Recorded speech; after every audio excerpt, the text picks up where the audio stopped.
Hey folks, how's it going?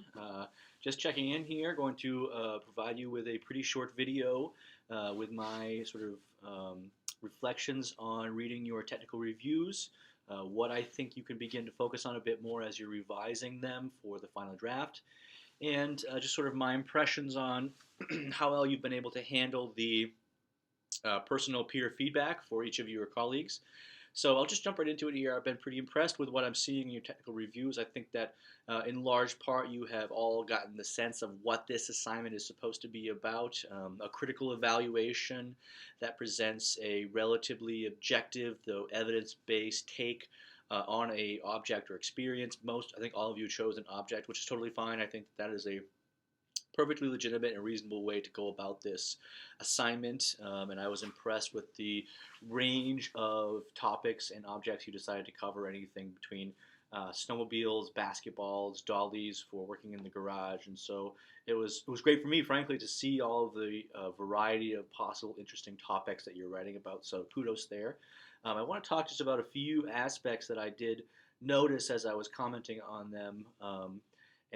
So I'll always begin right away with saying that you really want to take care thinking about the way that you're presenting information, and by that I mean the actual form or presentation of your review. And so when I'm thinking about this, I'm thinking about the different ways you can manage the aspects or characteristics that you want to cover. So, for example, many of you are thinking about durability, versatility of an object or a product, how it looks, eye appeal, thinking about the cost-benefit analysis, the price point for this object. And so I think a good way to manage that is to really break your technical review down into sections, right? And those sections are represented by different paragraphs. Many of you, all of you really have already done that. So my encouragement to you will be for your final version to go back and really think about how you're presenting the information, because I think so much of the review of this assignment, the technical review assignment, is relying on your ability to organize information in a readable, accessible way. And so I'm very careful to think about the kinds of presentations of material and information that you're providing for us here. So that's one thing I was thinking about. The other was this matter of being objective. So it's a challenge, I think, to be an objective observer, particularly when you're considering an object or experience based on your own personal experience, certainly.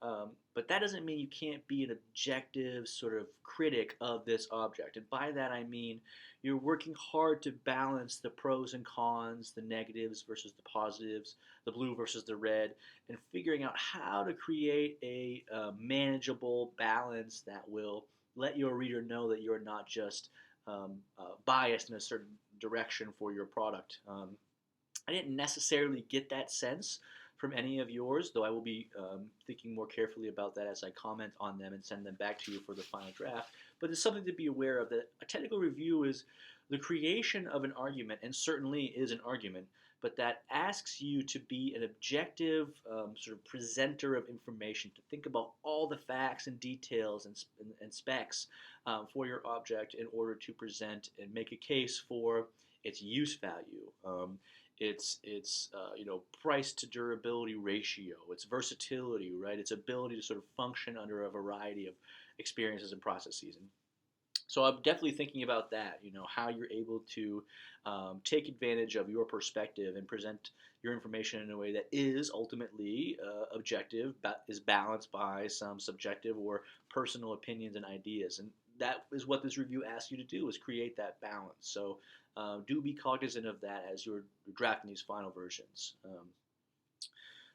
You will also have to sort of deal with, and you are doing this in large part, the descriptive language that requires you to describe the technical aspects or details of your object. Now, I've had you do this jargon 5 definition exercise because I want you to be able to take a technical definition or a technical term and define it for an audience that may not be readily aware of what that means, right? So I enjoyed reading your different definitions and thought many of them were very well done, and got a good chuckle out of most of them, frankly, because it was just great to see you thinking about the kinds of language that you're using every day, hopefully, right? So be thinking about that as you're working on these final versions of your technical review. As how are you managing the technical definitions, the jargon that comes along with the different kinds of products that you're talking about here? And I will myself be cognizant of that as I'm reading them, right, or as I have been reading them. So yes, so those are sort of the main topics I'm thinking about here. The organization, the way it looks, their technical reviews. So I'm thinking, you have to have headers. You have to have bold underlined headers that really tell me what you're going to be talking about, whether that's durability, versatility, price point, whatever it may be, right? Usability, right? So be using those. Take advantage of that opportunity to create that organized structure. And I'm thinking about organization in general, right? How are you framing this review in a way that's readable to someone who is interested in learning more about it, frankly. I'm thinking about objectivity, your ability to balance and manage your own ideas, your own evidence, personal experience with a more subtle approach to explaining these processes and how they may or may not be beneficial for certain kinds of people, right? And then I'm thinking about your ability to describe, right? You're taking this page and a half, sometimes 2 pages, and really describing your experience with this object and product in a pretty technical way. And so I'm interested to see how you handle um, that aspect of this, right? And so do lean on your experience, the brief experience as it may be, of the jargon exercise where you're thinking about, okay, I am using this language, but not everybody knows exactly what I'm talking about. Make sure that in your review you are providing some definitions, brief as they may be, or they only need to be very brief, that will allow your reader to sort of pick up on what you're getting at there. And then finally, I didn't mention this earlier, but I'm thinking about your evidence, right? So I'm thinking about how you are presenting and making a case for this object. So when you have a header, for example, that may be the durability of a certain product, right? I'm thinking about our example here of the tent, right? The LLB Dome tent, and how that student is thinking about its durability and their experience with the tent guides that discussion of how durable it is or may be, right?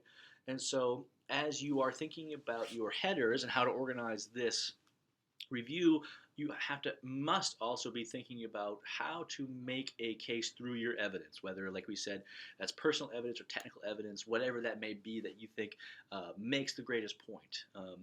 So yes, keep up what you are working with here, and continue to comment on your peers' reviews. I think peers' technical reviews, and I think that is a good way to continue this conversation to make sure that it doesn't just get bogged down into me providing comments for you, and that being a sole purpose and sole sort of reason for your editing and returning to these technical reviews for the final draft. I do want you to be engaging with each other, and for the most part, I'm seeing that you are each sort of taking your time with your peers' technical reviews and sort of elaborating on the effect of it, and coming to a kind of conclusion. So keep that up. Great work. I look forward to reading the final drafts, and I'll see you all soon. Okay, bye.